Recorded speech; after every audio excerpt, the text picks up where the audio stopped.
Shalom saudara, selamat pagi. Bagaimana kabar saudara? Senang sekali dapat menjumpai saudara dalam renungan pagi Spiritual Life.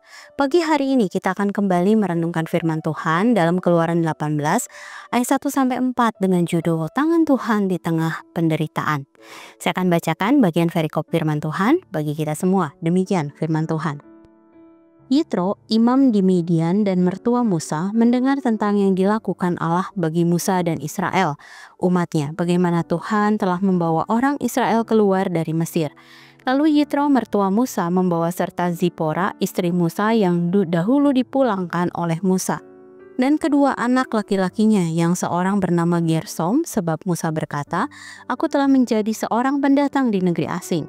Yang lainnya bernama Eliezer, sebab katanya, "Allah Bapakku adalah penolongku dan telah menyelamatkan aku dari pedang Firaun." Saudara, Yitro adalah mertua Musa. Ia datang kepada Musa setelah mendengar tentang yang telah dilakukannya oleh Tuhan bagi Musa dan Israel yang telah membawa mereka keluar dari Mesir. Yitro juga membawa Zipora anaknya, yaitu istri Musa, serta kedua anaknya, yaitu Gersom dan Eliezer. Musa menamai anak-anaknya sesuai dengan kisah hidup yang ia alami bersama-sama dengan Tuhan. Anaknya yang pertama dinamai Gersom, yang berarti "Aku telah menjadi pendatang di negeri asing", yaitu ketika ia berada di Mesir dan membunuh orang Mesir, sehingga menjadi seorang pelarian. Sedangkan Eliezer, yaitu berarti Allah Bapakku adalah penolongku dan telah menyelamatkan aku dari pedang Firaun. Saudara, beberapa ahli perjanjian lama berpendapat bahwa nama-nama ini dapat berarti meskipun Musa telah menjadi orang asing di negerinya, tetapi Tuhan telah menolongnya. Saudara, Musa adalah seorang Israel yang diangkat oleh putri Firaun untuk menjadi anaknya. Ia dibesarkan sebagai seorang pangeran dan menikmati semua fasilitas dalam istana sebagai seorang anak putri raja. Namun karena pembelaan yang ia lakukan terhadap salah satu bangsanya yang sedang dipukuli oleh mandor Mesir dengan cara membunuh mandor tersebut, Musa menjadi seorang buronan sehingga harus hidup dalam pelarian dan menjadi seorang asing.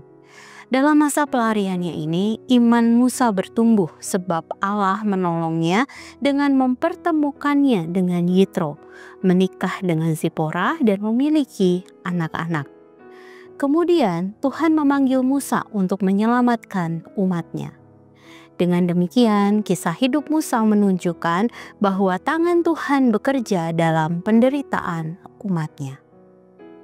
Saudara, bagian firman Tuhan yang kita baca hari ini mengingatkan kita bahwa Tuhan tidak memanggil seseorang tanpa mengubahkannya terlebih dahulu. Tuhan mengizinkan Musa mengalami masa-masa menjadi orang asing untuk mengubahkan Musa dari seorang pelarian menjadi seorang yang ditolong oleh Tuhan. Sehingga iman Musa kepada Tuhan semakin bertumbuh dan dapat mengandalkannya dalam setiap situasi. Inilah yang menjadikan Musa dapat memimpin bangsa Israel keluar dari Mesir menuju tanah yang dijanjikan oleh Tuhan. Demikian juga saudara dengan kita saat ini.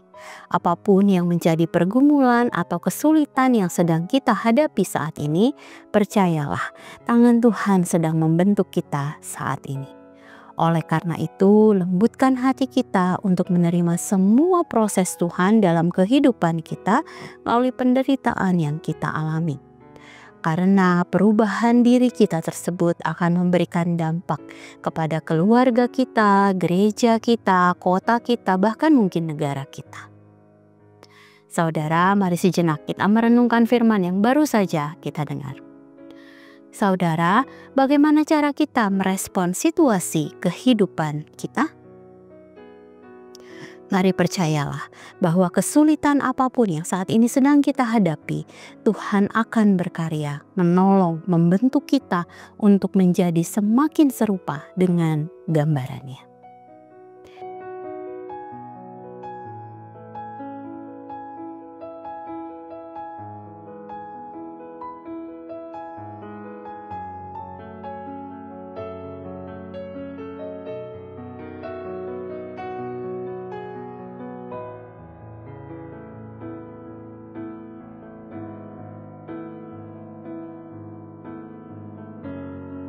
Demikian firman Tuhan hari ini. Mari kita berdoa. Tuhan, kami bersyukur, kami berterima kasih. Satu hari Allah tambahkan dalam kehidupan kami. Kami merasa Allah senantiasa menuntun kami, membimbing kami, menolong kami Tuhan di dalam setiap situasi yang harus kami hadapi Tuhan. Yang kami percaya itu akan mengubahkan kami, membentuk kami menjadi semakin serupa dengan Kristus. Kami bersyukur Tuhan untuk kebaikan-Mu yang senantiasa kami rasakan dalam hidup kami. Juga pagi ini Engkau membangunkan kami dengan tubuh yang sehat. Engkau membangunkan kami dengan anugerah-Mu yang besar Tuhan. Di dalam kondisi kami yang seperti apapun saat ini Tuhan, kami percaya Allah dekat dengan kami. Allah hadir dan ada selalu bersama-sama dengan kami. Terima kasih. Kami mau serahkan sepanjang hari ini dalam tangan kasih-Mu. Biarlah Allah yang menolong kami di dalam segala sesuatu yang kami kerjakan. Terima kasih Tuhan. Dalam nama-Mu Tuhan Yesus kami berdoa, kami mengucap syukur. Haleluya. Amin. Selamat pagi saudara, selamat menjalani hari bersama dengan Tuhan. Tuhan Yesus memberkati.